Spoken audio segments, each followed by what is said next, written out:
এতে মানুষের জীবন পরিবর্তন হয় না। কারণ কেউ কাজ কাম দেয় না, আমাদের সবাই কারো প্রতি কোনো রকম নির্যাতন করা যাবে না। Hour rights, our future. খাচ্ছে, চাকরি করে খাচ্ছে, আমরাও চাই যে সেইভাবে জীবনযাপন করব। আমরা হিজড়া জনগোষ্ঠী, আমরা বিগত দিনগুলো নিয়ে যেই বৈষম্য শিকারগুলো হয়েছি, আমাদেরকে দাঁড় করিয়ে আমাদের নামে বিভিন্ন প্রজেক্ট, বিভিন্ন বাজেট করা হয়েছে, কিন্তু আমরা পাই নাই। সমাজসেবা অধিদপ্তরের মাধ্যমে কিছু ট্রেনিং দেওয়া হয়েছে, খালি 2-3টা। এতে মানুষের জীবন পরিবর্তন হয় না। আমরা বিগত দিনগুলো নিয়ে যেই মানবাধিকার লঙ্ঘিত হয়েছি, মানবাধিকার বিষয়ে আমাদের জীবনমান উন্নয়নের জন্য কিছু পাই নাই, বা কিছু পেয়েছি সেটা আমাদের কাজে লাগে নাই। এই কার্যকারিতাগুলো যাতে আর না থাকে, আমাদের মানবাধিকার সম্বন্ধে যাতে সরকার এবং বর্তমান যেই আমাদের অন্তর্বর্তীকালীন সরকার আছেন তার কাছে আমাদের চাওয়া, এই মানবাধিকার বিষয়টা তিনি বাস্তবায়ন করেন, এবং বিশেষ করে হিজড়া জনগোষ্ঠী, যারা আমরা লিঙ্গ বৈচিত্র্যময় জনগোষ্ঠী আছি, তাদের জীবন মান উন্নয়নের জন্য তিনি যেন কার্যক্রম হাতে নেন। আমাদের বাসস্থান নেই, চিকিৎসা নেই, আমাদের ভালো কোনো জায়গাতে খাদ্য বা পোশাক পরিচ্ছদ, সেগুলো নিয়েও আমাদের বৈষম্য আছে। আমাদেরকে লোক দেখানো হয়, কিন্তু আমাদেরকে দেওয়া হয় না, দিলেও সেটা সীমিত, যেটা কোনো কাজে লাগে না। এই মানবাধিকার লঙ্ঘনগুলো যাতে না হয়, আমাদের সাথে সর্বজাতি, নারী পুরুষ সবাই মানবাধিকার যাতে বাস্তবায়ন হয়, সে আশাতে আমরা দাঁড়িয়েছি। আসলে আজকে বিশ্ব মানবাধিকার দিবস, আমি চাইবো যে বাংলাদেশের প্রতিটা মানুষ, প্রতিটা শ্রেণী, প্রতিটা জাতির যেন মানবাধিকার গেলে নিশ্চিত। আর আমরা যারা হিজড়া জনগোষ্ঠী আছি, আমরা অনেক যে সুযোগ সুবিধা থেকে বা অধিকার থেকে বঞ্চিত। যেমন মৌলিক অধিকারগুলো বলা হয়েছে, অন্ন, বস্ত্র, চিকিৎসা, স্বাস্থ্য, যেগুলো বলা হয়েছে, আমরা কিন্তু সেগুলো থেকে বঞ্চিত হচ্ছে। এটা রাষ্ট্র বলেছে, বলার পরে কিন্তু আমাদেরকে নিশ্চিত রাষ্ট্র করেনি।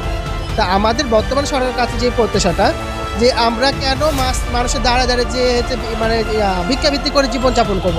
আমরা চাই যে একটা ছেলে মেয়ে যে এরকম কর্ম করে খাচ্ছে, চাকরি করে খাচ্ছে, আমরাও চাই যে সেইভাবে জীবনযাপন করব। এবং সরকারকে আমাদের প্রত্যাশা যে আমাদের জন্য বাসস্থানের কোনো ব্যবস্থা নেই, আমাদেরকে অনেকে ভাড়াও দিতে চায় না। তা আমরা চাই যে আমাদের জন্য একটা বহুতলা ভবন করে দেওয়া, এবং ভোকেশনাল কিছু ট্রেনিং দিয়ে আমাদের কর্মসংস্থানের ব্যবস্থা করে আমাদেরকে সমাজের মূল স্রোতে আসার জন্য তারা যেন সহযোগিতা করে। আজকে মানবাধিকার, আজকে আমাদের সবার দাবি নিয়ে আসছি। কারণ হচ্ছে আমাদের কাজ কামের, কারণ কেউ কাজ কাম দেয় না, আমাদেরকে সবাই অবহেলা করে, এই জন্য আসছি। 10 ডিসেম্বর আন্তর্জাতিক মানবাধিকার দিবস। আমরা জানি যে এবারের প্রতিপাদ্য বিষয় hour rights, our future, right now. অর্থাৎ আমাদের যে অধিকার, আমাদের যে ভবিষ্যৎ, সেটা এই মুহূর্ত থেকে আমাদের রক্ষা করার জন্য উদ্যোগ নিতে হবে। এই বিষয়ে আমরা আমাদের কমিউনিটিতে এবং সংশ্লিষ্ট ঊর্ধ্বতন কর্তৃপক্ষ সহ সকলের নিকট দৃষ্টি আকর্ষণের জন্য আজকে আমরা র্যালি এবং মানববন্ধনের আয়োজন করছি। সার্বজনীন মানবাধিকার যে ঘোষণাপত্র আছে, সেখানকার 30 অনুচ্ছেদে প্রতিটি নাগরিকের অধিকার সম্পর্কে এবং রাষ্ট্রের যে দায় দায়িত্ব সেটি সম্পর্কে বলা হয়েছে। এখানে বলা হয়েছে যে কারো প্রতি কোনো রকম ধর্ম, বর্ণ ভেদে কারো প্রতি কোনো রকম নির্যাতন করা যাবে না, তার অধিকারগুলো সুনিশ্চিত করতে হবে।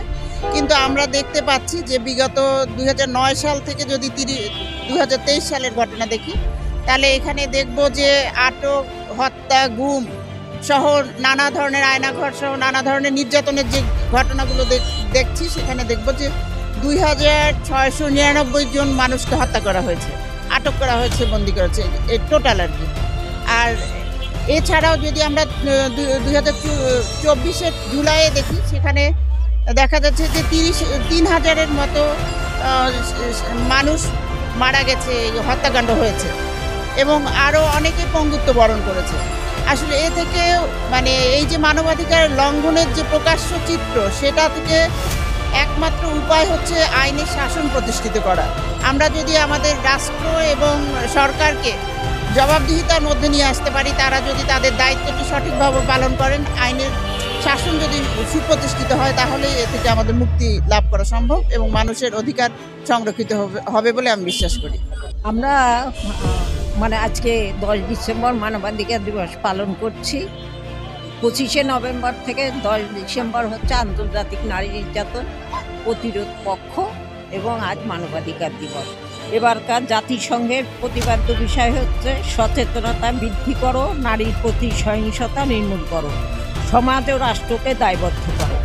আর মহিলা পরিষদের প্রতিপাদ্য বিষয় হচ্ছে পারিবারিক আইনে সমতা আনি, নারীর প্রতি সহিংসতা প্রতিরোধ করি। এই স্লোগানকে সামনে রেখে আমরা এই 15 দিন ব্যাপী নারী নির্যাতন প্রতিরোধ পক্ষ পালন করছে মহিলা পরিষদ সহ আমাদের সকল সামাজিক সংগঠন মিলে। সমাজে বিরাজমান নারীর প্রতি সকল প্রকার বৈষম্য দূর করে সমাজে ও রাষ্ট্রে সম অধিকার সমমর্যাদা প্রতিষ্ঠার লক্ষ্যে নারী অধিকার মানবাধিকার এই স্লোগানকে নিয়ে আমরা 1970 সাল থেকে মানবাধিকার দিবস পালন করে আসছি এবং নারীর সমতা